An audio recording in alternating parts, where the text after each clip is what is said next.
ব্লগটি হচ্ছে ঈদের তৃতীয় দিনের, কবে শেয়ার করব আপনাদের সাথে জানি না। আমি এতটাই আলসা। আজকে চলে যাচ্ছি ফ্যামিলির সবার সাথে আমাদের গ্রামের বাড়িতে।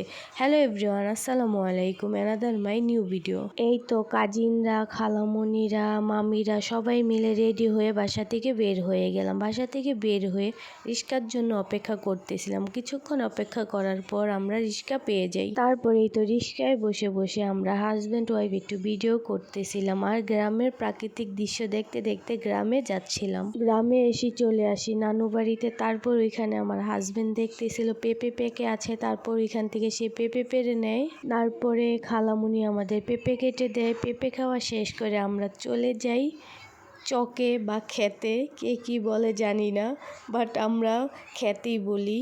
চকে গিয়ে দেখি আমাদের মুন্সিগঞ্জের বিখ্যাত আলু। তারপর ওইখানে আমরা একটু দুষ্টমি করতেছিলাম হাজব্যান্ড ওয়াইফ।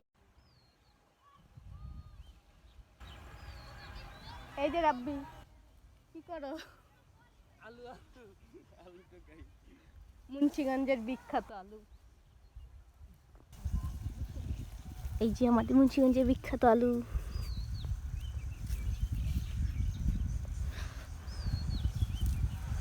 তারপর আমরা ক্ষেত থেকে বাসায় চলে আসি। বাসায় এসেই দেখি খালামুনি আমাদের জন্য এখানে আলুর চপ বানিয়েছে, বা আলুর দম বলে সবাই, ওইটা বানিয়েছে। তারপর আমরা সবাই মিলে একসাথে আলুর দম খাই। খাওয়া দাওয়া শেষ করে সবাই বসে বসে আড্ডা দিই। সবাই তো ভিডিওতে আসবে না, তাই তেমনভাবে কোনো ভিডিও করতে পারিনি। তারপর আমাদের ঘোরাঘুরি গ্রামে শেষ হলে আমরা বাসার উদ্দেশ্যে রওনা হয়ে যাই। আজকের ভিডিওটা এই পর্যন্ত।